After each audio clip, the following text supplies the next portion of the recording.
Exercise 2 में ये त्रिभुज लाइन वाले चैप्टर है, ठीक है।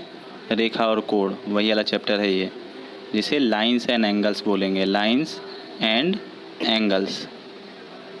तो अब देखो इसमें क्या है। पहला क्वेश्चन है कि ए और बी पैरेलल है एक दूसरे के, ए और बी पैरेलल है एक दूसरे के, एक्सरसाइज 6.2 में देखना। और कह रहा है कि ए बी पैरेलल है और एंगल यहाँ पर दिया है 50, तो एक्स और वाई का मान बताना है। तो हम जानते हैं, देखो हम जानते हैं कि एंगल यहाँ पर जो 50 है प्लस एक्स, ये दोनों मिलके क्या बनाएंगे, 180 बनाएंगे। तो एंगल जो एक्स है उसका मान आ जाएगा 180 माइनस 50, ठीक। तो एक्स का मान आ जाएगा 180 में से 50 गया तो 130, ये एक्स का मान आ गया 130। और वाई का मान क्या है, हम जानते हैं वाई बराबर 130 ही होगा। क्यों होगा, वर्टिकली अपोजिट एंगल से, ठीक। यहाँ पर जो है ये क्यों है, लीनियर पेयर ऑफ एंगल से। ये कौन से थ्योरम से है, लीनियर पेयर ऑफ एंगल से। लीनियर पेयर ऑफ एंगल यानी सरल रेखा पर बने कोणों का योग 180 होता है, और यहाँ पर शीर्षाभिमुख कोणों का जो है बराबर होते हैं शीर्षाभिमुख कोण से, ठीक। चलो अगला क्वेश्चन देखो, इसका यहाँ पर सॉल्यूशन है। अगला क्वेश्चन है कि इसमें ए बी समांतर है सी डी के और सी डी समांतर है ई एफ के, यानी ये तीनों आपस में समांतर हैं। ये तीनों आपस में समांतर हैं, यानी ए बी सी डी के समांतर है और सी डी डी। देखो कुछ चीज़ें हम तुमको बताए भी थे, जैसे अगर कोई दो लाइन समांतर हैं और तीसरी लाइन अगर काट रही है तो ये दोनों क्या होते हैं, वर्टिकली अपोजिट एंगल, जिसे शीर्षाभिमुख कोण कहते हैं, ठीक है। और ये अल्टरनेट इंटीरियर एंगल होते हैं, तो ये आपस में बराबर होता है। वर्टिकली अपोजिट एंगल आपस में बराबर होता है और अल्टरनेट इंटीरियर एंगल आपस में बराबर होता है। अल्टरनेट इंटीरियर एंगल को एकांतर कोण कहते हैं। जैसे ये अगर मान लो x है तो ये भी x है और ये भी x है, और फिर ये x है तो ये भी x है, ठीक है। एक बार और बता देते हैं, ध्यान से देखो कौन किसके बराबर होगा। ये है अगर x तो ये वर्टिकली अपोजिट से ये भी x शीर्षाभिमुख, ये अगर x तो ये भी x, और ये x तो ये भी x, ठीक है। ये दोनों होंगे एकांतर अंतःकोण से और ये दोनों होंगे शीर्षाभिमुख से। इसी तरह अगर ये y है तो ये भी y, ठीक है, शीर्षाभिमुख से, ये y तो ये भी y और ये भी y। अब एक चीज़ देखो, इन x प्लस वाई का योग होगा 180 सरल रेखा पर बने कोण, और इन x प्लस वाई का भी योग होगा 180 को इंटीरियर एंगल से, ठीक है। को इंटीरियर एंगल से, हिंदी में क्या कहते हैं इसे नहीं मालूम है, तो को इंटीरियर एंगल से। तो अब यहाँ पर कह रहा है कि जो y अनुपात 2 3 अनुपात 7 है, ये y अनुपात 2 नहीं है, एक्चुअली y अनुपात x लिखना था इन लोग को, y अनुपात x लिखना था, ठीक है, y अनुपात x लिखना था। तो y अनुपात z लिखना था, सॉरी, ये y अनुपात z लिखना है, ठीक। तो यहाँ पर दिया हुआ है कि y अनुपात z, यहाँ पर z है, तो y अनुपात z बराबर है 3 अनुपात 7, ठीक है। और x का मान पूछा है। एक चीज़ देखो कि ये y है तो ये भी y होगा कि नहीं, क्यों होगा, करस्पॉन्डिंग एंगल से, ठीक। ये y ये भी y होगा। चीज़ें हम बता दे रहे हैं एक बार और, ये हमेशा एंगल इसके बराबर होता है, ये हमेशा इसके बराबर होता है, तो ये दोनों भी तो आपस में बराबर हो जाएंगे। और क्यों बराबर होंगे, करस्पॉन्डिंग एंगल से, करस्पॉन्डिंग एंगल से बराबर हो जाएंगे। तो बताओ इस y प्लस जेड का योग कितना होगा, 180 होगा। यहाँ पर जो y हमारा बना है तो angle y plus angle z बराबर 180। अब y z का अनुपात 3 अनुपात 7 दिया है, तो मान लेते हैं y अनुपाते z बराबर 3 अनुपाते 7। तो y बराबर यहाँ से कितना हो जाएगा, 3z अपॉन 7, यहाँ पर ये हो जाएगा ना 3z अपॉन 7। तो y का मान क्या हो गया, 3z अपॉन 7, तो हम रख देते हैं y का मान 3z अपॉन 7, ठीक। तो y की जगह 3z अपॉन 7 प्लस z बराबर 180। तो एलसीएम ले लेंगे तो हो जाएगा यहाँ पर 3z प्लस 7z अपॉन 7 बराबर 180। ये यहाँ 7 3 हो जाएगा 10Z बराबर 180 गुणे 7। ठीक, अब Z बराबर अकेला क्या हो जाएगा, Z बराबर 180 गुणे 7 बटे 10, और 10 से 10 कट के बचेगा 18 गुणे 7। ठीक है, तो आ जाएगा 126। 18 सत्ते 126, यानी Z का मान आ गया 126। यहाँ पर Z का मान क्या आ गया 126। अब हमको निकालना है किसका मान, Z का मान 126, तो Y का मान क्या निकलेगा। तो Y बराबर क्या था, Y बराबर शुरुआत में याद करो, नहीं तो वीडियो को पीछे करके देख लेना। Y का मान था 3Z बट्टे 7, ये था। तो अब हम Y का मान निकाल लेंगे, 3Z की जगह रख देंगे 126 अपॉन 7। तो 7 एकम 7, कितना बचा 5, 7 8 56, तो 18 बचा। अब यहाँ पर Y बराबर क्या आ गया 3 गुणे 18, तो 18 दूनी 36, 18 तिया 54, तो यहाँ पर Y का मान आ गया 54। तो ये भी Y बराबर 54 हो गया। ठीक है, ये 54। और एक चीज़ समझ लो, ये जो Z है तो अल्टरनेट इंटीरियर एंगल से ये x के बराबर होगा, ये Z बराबर होगा x के। तो Z का मान 126, तो x का भी मान 126। ठीक है, 126। अब आगे इसका सॉल्यूशन चाहो तो देख लेना। समझ में आया सब। चलो अगला क्वेश्चन है कि इसमें AB पैरेलल दिया हुआ है, AB पैरेलल दिया हुआ है किसके, CD के, और एंगल GED 126 दिया हुआ है, एंगल GED दिया है 126। तो हमको बाकी सब ये सब फाइंड करना है, फाइंड द रिमेनिंग एंगल। यहाँ सारे एंगल दिए हुए हैं। तो एक चीज़ समझो कि ये दिया हुआ है और इसमें एक परपेंडिकुलर भी दिया है, लंब दिया है। लंब का मतलब ये 90 बना रहा है और ये 90 बना रहा है। ठीक, GED कहाँ है, GED देखो, ये GED दिया है, ये वाला एंगल दिया हुआ है, ये कितना दिया हुआ है 126। अब हमको निकालना है पहले तो AGE, यानी ये वाला एंगल निकालना है। तो ये एंगल और ये एंगल आपस में बराबर होंगे कि नहीं होंगे। Z बना रहा है ना, देखो इस तरह से Z बना रहा है।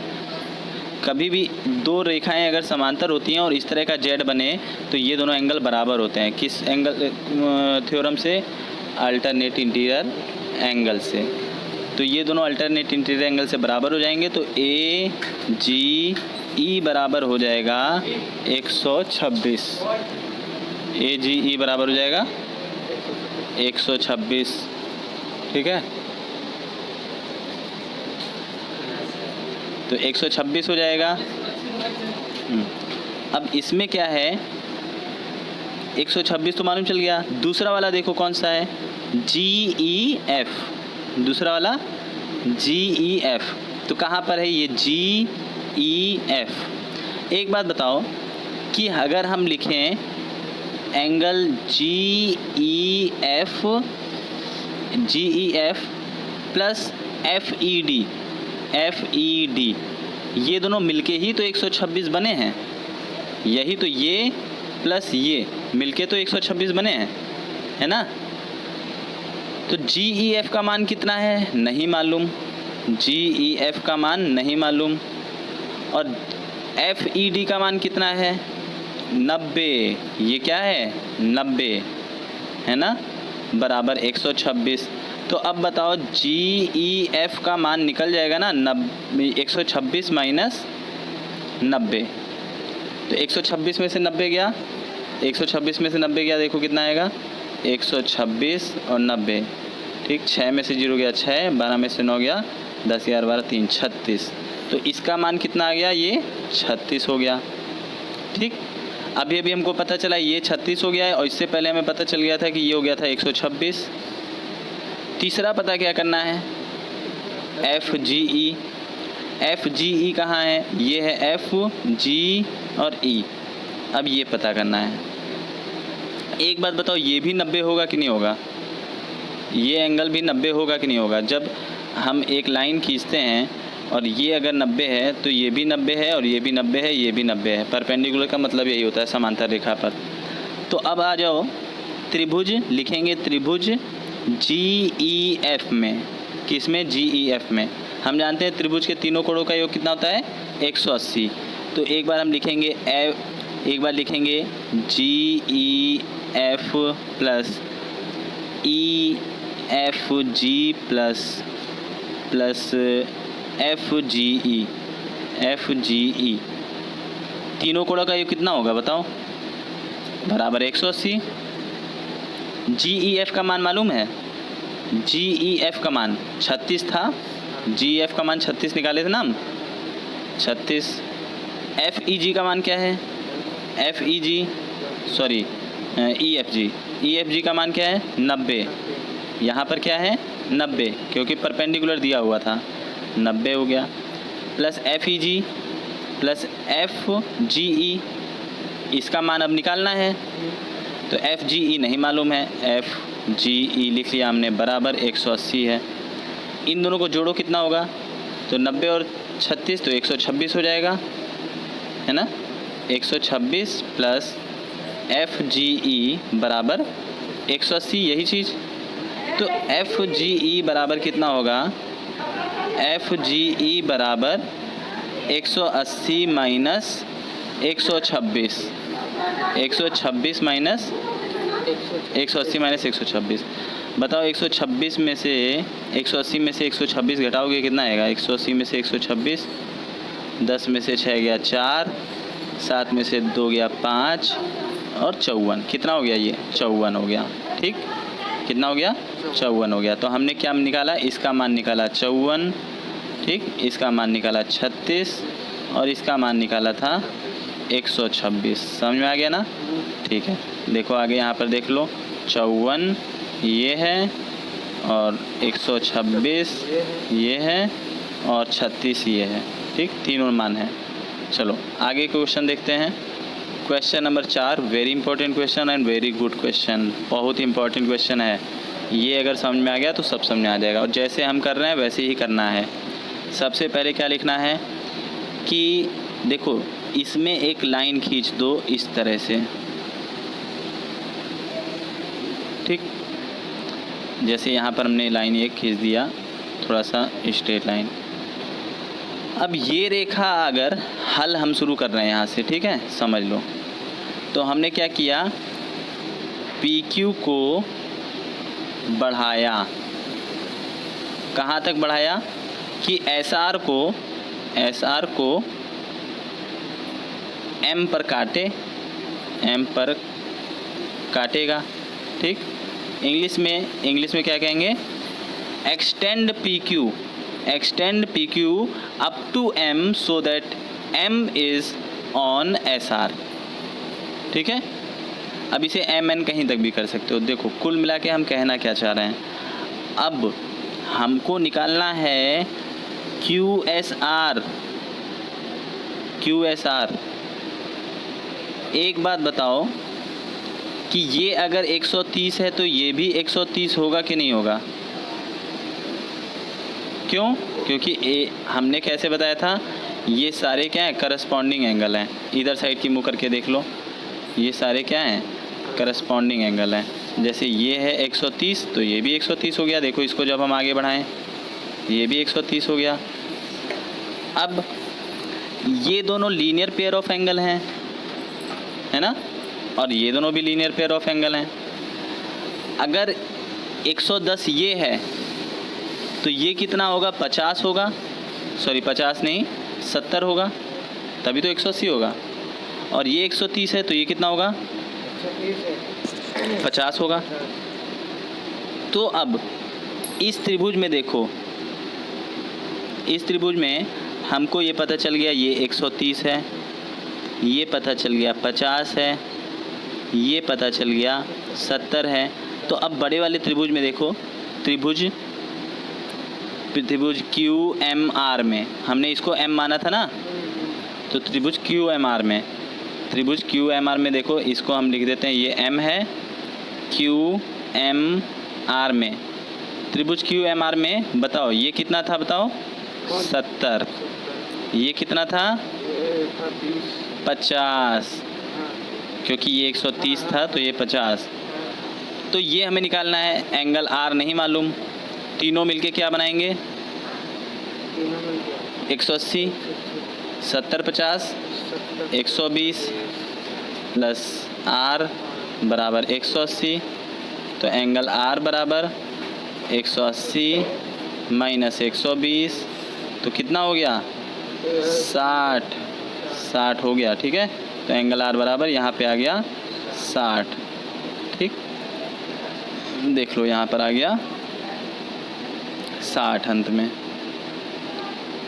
लिखना सब सीख जाओगे धीरे धीरे। ठीक है, कुछ क्वेश्चन हम लिख के भी दिखा देंगे, हालांकि ये सब ओरली अगर समझ ली जाओ तो बहुत अच्छा होगा। अब एक बात बताओ, अगला है कि दी हुई आकृति में ये दोनों पैरेलल हैं, यानी कि इसमें क्वेश्चन देखो हम इंग्लिश में ट्रांसलेट कर दे रहे हैं। In this given figure A B is parallel to C D, A B is parallel to C D, this C D is parallel to this A B and A P Q is equal to 50, A P Q this angle is 50 and P R D 127, P R D 127। Find the value of X and Y, X और Y की value निकालो। एक बात बताओ कि जहाँ पर Z बनता है हमने बताया था वो एंगल बराबर होते हैं, तो ये 50 वाला किसके बराबर होगा एक्स के। क्यों होगा, कौन सी थ्योरम से, अल्टरनेट इंटीरियर एंगल से। तो हम लिखेंगे सबसे पहले हल के बाद, हल यहाँ पे लिखेंगे सॉल्यूशन, सॉल्यूशन के बाद डायरेक्ट लिखेंगे एंगल ए पी क्यू बराबर पी क्यू आर।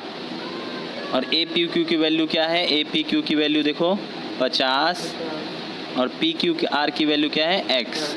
तो x का मान 50 आ गया डायरेक्ट, पहला चीज़ हो गया। यहाँ पर ब्रैकेट में लिख देंगे अल्टरनेट इंटीरियर एंगल, एकांतर अंतः कोण। ठीक, फिर आगे क्या लिखेंगे, अब हमें यहाँ पर तो मालूम चल गया है कि 50 है।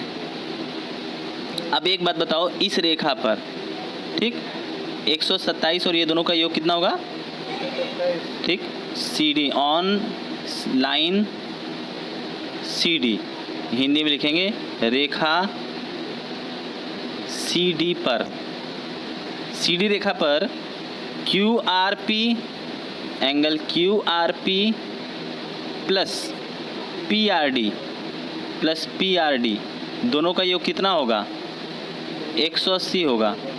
क्यों, लीनियर पेयर ऑफ एंगल, सरल रेखा पर बने कोण। क्यों, linear pair of angle, L P लिख दे रहे हैं, एल पी यानी लीनियर पेयर, हिंदी में सरल रेखा पर बने कोण। अब बताओ क्यू पी आर का मान मालूम है क्या, क्यू आर पी का, सॉरी क्यू आर पी का मान मालूम है, नहीं मालूम है, इसका मान नहीं मालूम है। देखो हम जो ये काला लाल कर रहे हैं, इस एंगल का मान जितना हमने लाल किया है, और इसका तो मान मालूम है 127 बराबर 180 हम जानते हैं। तो एंगल क्यू आर पी बराबर क्या हो जाएगा 180 माइनस 127। तो 180 में से 100 माइनस 27 कर लेते हैं ज़रा, बताओ 180 में से 127 गया कितना आ जाएगा, 10 में 7 गया 3, 7 में 2 गया 5, 53 आ गया। यानी इसकी वैल्यू क्या आ गई 53, इसको नोट कर लेना। अब देखो हमारे पास क्या आ गया 50 और 53, दो वैल्यू आ गई है, इसकी वैल्यू आ गई है 50, इसकी वैल्यू आ गई है 53। त्रिभुज में तीनों कोणों का योग क्या होता है 180। यहाँ पर फिर लिखेंगे त्रिभुज पी क्यू आर में, तो पी क्यू आर में Y angle plus S angle plus 53 बराबर 180 होगा। वाई की मान नहीं मालूम, एक्स का मान 50 और इसका 53 बराबर 180 होगा। अब बताओ वाई 50 और 53 क्या होगा 103 बराबर 180। तो y बराबर 180 माइनस 103, तो 180 में से 103 गया, बताओ 180 गया। हाँ, तो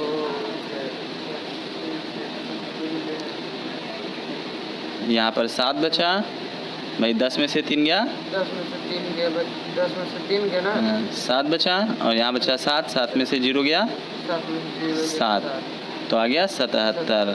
कितना हो गया? 77। इसका मान आ गया 77। चलो आगे देख लेते हैं सही कि नहीं। तो देखो 77 एंड 50, कोई दिक्कत नहीं। चलो क्वेश्चन नंबर 6 देखते हैं, बहुत अच्छा है। क्वेश्चन नंबर 6 कह रहा है कि दी गई आकृति इंसिडेंट रे है, ये कोई इम्पोर्टेंट उतना नहीं है, चलो इसको बाद में बताएंगे। अब आ जाते हैं 6.3 पर। 6.3 का क्वेश्चन नंबर पहला, बहुत ध्यान से देखना। इसमें कह रहा है यहाँ पर एक SPR दिया हुआ है, SPR है 135 और SQT ये दिया है 110। और BOT दिया है हमें 110। ये दो चीज़ दिया है और पूछा है PRQ, ये वाला एंगल पूछा है, ये वाला एंगल पूछा है, ठीक है। तो देखो क्या करेंगे हम, जब भी कोई एंगल पूछा होगा तो एक बात बताओ, ये दोनों मिलके क्या बना रहे हैं? लीनियर पेयर बना रहे हैं कि नहीं? हाँ, सरल रेखा पर बने कोण। तो हम लिखेंगे, हल शुरू करेंगे यहाँ से, सॉल्यूशन जहाँ से शुरू करेंगे हम लिखेंगे एंगल SPR, ये वाला SPR प्लस RPQ, ये वाला RPQ, एंगल RPQ बराबर 180 होगा। तो SPR का मान 135 है, RPQ 180, तो RPQ 180 माइनस 135 है ना, तो RPQ 180 में से 135 गया, बताओ 180 में से 135 गया, 45 बचा, 45। ठीक। 10 में 5 गया 5 और इधर बचा 7, 7 में से 3 गया 4, 45 बचा।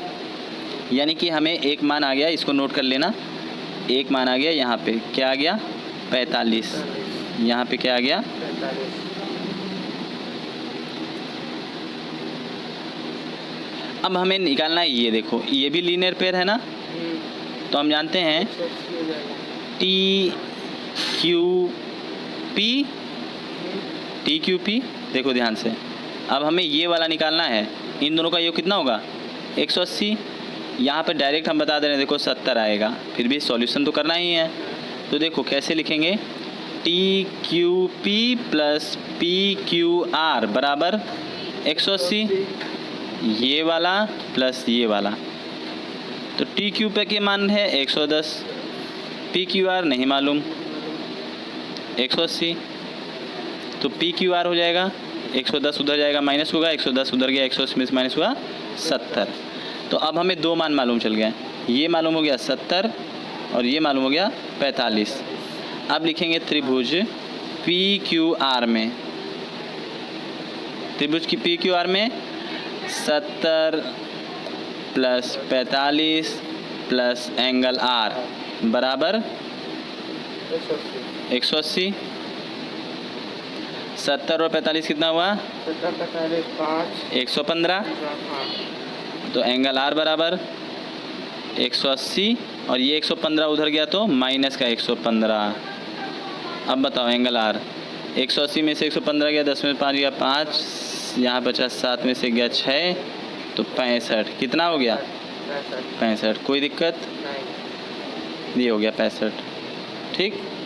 ये है 65। रीज़न ज़रूर लिख देना, ठीक है। रहने दीजिए। चलो अच्छा ठीक है, आज यहीं पर करते हैं। Thank you, have a nice day.